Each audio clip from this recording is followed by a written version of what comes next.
દિયોદર મામલતદારને કિસાન સંઘે આવેદનપત્ર આપ્યું। ભારતીય કિસાન સંઘ દ્વારા 2 આવેદનપત્ર આપવામાં આવ્યા।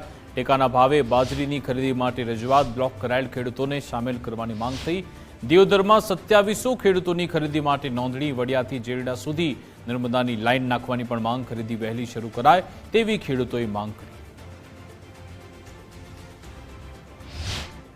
ખેડૂતોની બાજરી જે સરકારે ખરીદી કરવાની હતી એ 2700 આસપાસ નોંધણી થયેલ હતી।